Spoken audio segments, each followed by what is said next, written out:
ओम नमो भगवते वासुदेवाय नमः। जय श्री हरि। प्रिय श्रोतागण, आप सभी को आंवला नवमी की हार्दिक शुभकामनाएं। आप सभी पर भगवान विष्णु और माता लक्ष्मी की कृपा सदा सर्वदा बनी रहे। प्रिय श्रोतागण, आज सुनेंगे आंवला नवमी की कथा, तो प्रेम से बोलिए लक्ष्मी नारायण की जय। जय श्री हरि। प्रिय श्रोतागण, कार्तिक मास के शुक्ल पक्ष की नौमी तिथि के दिन अक्षय नवमी अर्थात आंवला नवमी का पर्व मनाया जाता है। यह दिन भगवान लक्ष्मी नारायण को समर्पित है। इस बार आंवला नवमी को लेकर भी बहुत कन्फ्यूजन हो गया है, क्योंकि इस बार हर त्यौहार दो दिनों की हो रही है। इस बार आंवला नवमी 30 अक्टूबर दिन गुरुवार और 31 अक्टूबर दिन शुक्रवार दोनों ही दिन मनाया जा रहा है। ज़्यादातर लोग 30 अक्टूबर को ही आंवला नवमी का पर्व मना रहे हैं। आंवला नवमी के दिन व्रत रखकर आंवले वृक्ष की पूजा करने का विधान है। माना जाता है कि अक्षय नवमी के दिन जो भी दान पुण्य पूजा पाठ किया जाता है उसका पुण्य फल अक्षय होता है, यानी कि उसका पुण्य फल कभी समाप्त नहीं होता। उस दिन आंवले के वृक्ष की विधि विधान से पूजा की जाती है और लक्ष्मी नारायण की पूजा की जाती है। माना जाता है कि आंवले वृक्ष से उस दिन अमृत बरसता है, इसलिए आंवला वृक्ष की पूजा करके आंवला वृक्ष के नीचे भोजन पका के भोजन किया जाता है और आंवले वृक्ष की परिक्रमा की जाती है। उस दिन आंवले वृक्ष के नीचे भगवान विष्णु के साथ भगवान शिव को पहले भोग लगाया जाता है, उसके बाद ब्राह्मण को भोज कराया जाता है, उसके बाद अपने परिजनों को और दीन बंधु को भोजन कराकर स्वयं भोजन किया जाता है। इस दिन अपने पितरों के निमित्त पिंडदान भी किए जाते हैं। इस दिन ब्राह्मण को धन दान, अन्न दान, सोना चांदी मुद्रा भी दान की जाती है और इसके साथ में आंवला दान भी किया जाता है। और कई जगहों पे भतुआ अर्थात पेठे का दान किया जाता है। पेठे में छोटा छिद्र करके पंच तत्व यानी कि सोना चांदी तांबा पीतल ये सब धातु डालकर गुप्त दान किए जाते हैं। माना जाता है कि आंवला नवमी के दिन जो भी दान पुण्य किए जाते हैं उसका पुण्य फल अगले जन्म में भी प्राप्त होता है। धार्मिक मान्यता है कि अक्षय नवमी के दिन व्रत रखकर लक्ष्मी नारायण की पूजा करने से घर में सुख समृद्धि और खुशहाली आती है। इसके साथ ही लक्ष्मी नारायण की कृपा प्राप्त होती है। इस दिन ब्रह्म मुहूर्त में उठकर गंगा स्नान किया जाता है। अगर आप गंगा नदी में ना जा सकें तो घर के जल में गंगा जल डालकर आप तारों के छांव में स्नान करके विधि विधान से भगवान विष्णु और आंवले वृक्ष की पूजा करें। आंवले वृक्ष में शुद्ध जल अर्पित करें, उसके बाद कच्चा दूध अर्पित करें, उसके बाद धूप दीप नैवेद्य के साथ आंवले वृक्ष की पूजा करें और कच्चा सूत या कलावा लपेटते हुए 7 बार परिक्रमा करें। उसके बाद आंवले वृक्ष के नीचे बैठकर व्रत कथा का पाठ करें और आंवले वृक्ष की और भगवान विष्णु की आरती करें। इसके बाद आप ब्राह्मण को दान और दक्षिणा दें, जिसमें अन्न धन कपड़ा सोना चांदी मुद्रा आप दान कर सकते हैं। उसके बाद ब्राह्मण को भोजन कराएं और उन्हें दक्षिणा दें। तत्पश्चात आप अपने परिजनों के साथ बैठकर वहाँ भोजन ग्रहण करें। आंवले वृक्ष के नीचे बैठकर भोजन करना बेहद ही उत्तम माना जाता है। और फिर संध्या के समय में घी का दीपक जलाकर वहाँ दीपदान करें। आंवला नवमी के दिन दीपदान करना बेहद ही उत्तम माना जाता है। आप आंवले वृक्ष के नीचे दीपदान करें और माता तुलसी के पौधे के पास भी घी का दीपक जलाएं। ये रही पूजा से संबंधित जानकारी। अब चलिए सुनते हैं आंवला नवमी की कथा। कथा प्रारंभ करने से पहले इस वीडियो को लाइक करके कमेंट बॉक्स में लक्ष्मी नारायण की जय अवश्य लिखें। आंवला नवमी के पौराणिक कथा के अनुसार एक बार माता लक्ष्मी पृथ्वी पर भ्रमण करने आई। रास्ते में भगवान विष्णु एवं शिव की पूजा एक साथ करने की उनकी इच्छा हुई। ऐसे में माता लक्ष्मी ने सोचा कि किस तरह भगवान विष्णु और शिव की पूजा की जाए कि दोनों की पूजा एक साथ हो और पुण्य फल प्राप्त हो। तभी उन्हें ख्याल आया कि तुलसी और बेलपत्र के गुण एक साथ आंवले में पाया गया है। तुलसी श्री हरि विष्णु को अत्यंत प्रिय है और बेलपत्र भगवान शिव को प्रिय है। ऐसे में आंवले के वृक्ष को विष्णु और शिव का प्रतीक चिन्ह मानकर माता लक्ष्मी ने आंवले वृक्ष की पूजा संपन्न की। जिस दिन पूजा संपन्न की उस दिन कार्तिक शुक्ल पक्ष नवमी तिथि थी और उसी दिन से इसे आंवला नवमी कहा गया। माता लक्ष्मी की पूजा से प्रसन्न होकर भगवान विष्णु और शिव ने प्रकट होकर उनको दर्शन दिए। माता लक्ष्मी ने आंवले के वृक्ष के नीचे भोजन बनाकर भगवान शिव और विष्णु जी को भोजन कराया। इसके बाद स्वयं भी भोजन किया। तभी से यह आंवला वृक्ष के पूजन की यह परंपरा चली आ रही है। अगर आंवला नवमी के दिन पूजा करना और इसके नीचे बैठकर भोजन करने का और भोजन बनाना संभव न हो तो इस दिन आंवला किसी न किसी रूप में अवश्य ही ग्रहण करना चाहिए।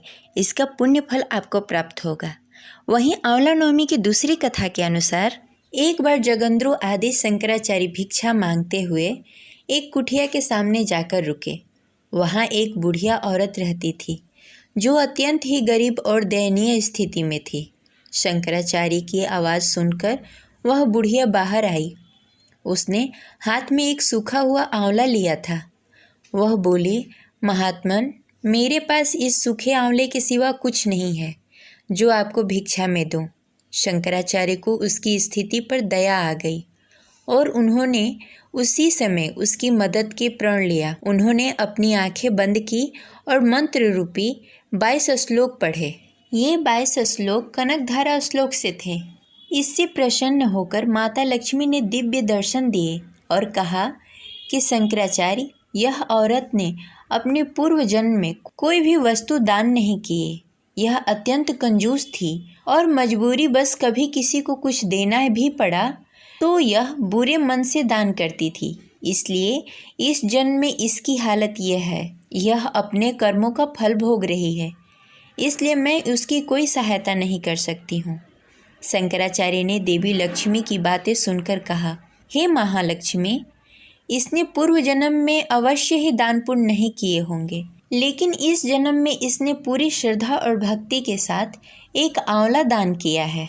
इसके घर में कुछ नहीं होते हुए भी इसने यह मुझे सौंप दिया। इस समय इसके पास यही सबसे बड़ी पूंजी है। क्या इतना भेंट करना पर्याप्त नहीं है?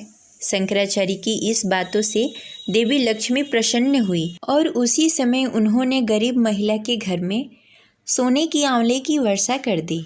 वहीं आंवला नवमी की कहानी व्रत के समय कही और सुनी जाने वाली इस प्रकार है। एक नगर में एक राजा था। उसका प्रण था कि वह रोज 1.25 मन आंवला दान करने के बाद ही भोजन करेगा। इससे उसका नाम आंवल्य राजा पड़ गया। एक दिन उसके बेटे बहू ने सोचा कि राजा इतने सारे आंवला रोज दान करते हैं, इस प्रकार तो एक दिन सारा खजाना ही खत्म हो जाएगा। इसलिए बेटे ने राजा से कहा उसे इस तरह का दान पुण्य करना बंद कर देना चाहिए। बेटे की बात सुनकर राजा को बहुत दुख हुआ और राजा रानी महल छोड़कर बियाबन जंगल में जाकर बैठ गए। राजा रानी आंवला दान नहीं कर पाए और अपने प्रण के कारण कुछ खाया पिया भी नहीं। जब भूखे प्यासे 7 दिन हो गए तब भगवान ने सोचा कि यदि मैंने इसका प्रण नहीं रखा और इसका सत नहीं रखा तो विश्वास चला जाएगा। इसलिए भगवान ने जंगल में ही महल, राज्य और बाग बगीचे सब बना दिए और ढेरों सारे आंवले के पेड़ भी लगा दिए। सुबह जब राजा रानी उठे तो देखा कि जंगल में उसके राज्य से भी अधिक 2 गुना राज्य बसा हुआ है।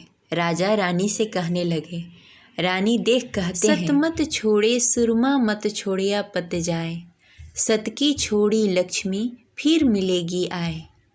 आओ नहा धोकर आंवला दान करें और भोजन करें। राजा रानी ने आंवले दान करके खाना खाया और सुखी सुखी जंगल में रहने लगे। उधर आंवला देवता का अपमान करने और माता पिता से बुरा व्यवहार करने के कारण बेटा बहू के बुरे दिन आ गए। राज्य दुश्मनों से छिन गया। दाने दाने के लिए मोहताज हो गए और काम ढूंढते हुए अपने पिता के राज्य में आ पहुँचे। उनकी हालत इतनी बिगड़ गई थी कि पिता ने उन्हें बिना पहचाने हुए ही काम पर रख लिया। बेटा बहू सोच भी नहीं सकते थे कि उनके माता पिता इतने बड़े राज्य के मालिक हो सकते हैं। सो उन्होंने भी अपने माता पिता को बिना पहचाने ही काम पर रह गए। एक दिन बहू ने सास के बाल गूंथते समय उसके पीठ पे मासा देखा। उसे यह सोचकर रोना आने लगा कि ऐसा मासा मेरे सासू के भी पीठ पे था। हमने ये सोचकर उन्हें आंवले दान करने से रोका था कि हमारा धन नष्ट होने से बच जाएगा। आज वे लोग न जाने कहाँ होंगे। यह सोचकर बहू को रोना आने लगा और आंसू टपक कर सास के पीठ पे गिर गए। रानी ने तुरंत पलटकर देखा और पूछा कि तुम क्यों रो रही हो। उसने बताया कि आपके पीठ पे जैसा मासा मेरे सासू माँ के पीठ पर भी था।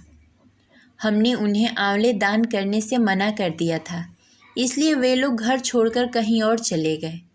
तब रानी ने उन्हें पहचान लिया, सारा हाल पूछा और अपना हाल बताया।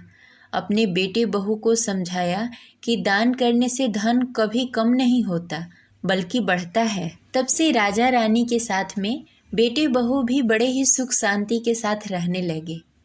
हे भगवान, जैसा राजा रानी का सत रखा वैसा हमारा भी सत रखना। कहते सुनते सारे परिवार की सुख शांति बनाए रखना। हरे कृष्णा। जय श्री कृष्ण भगवान।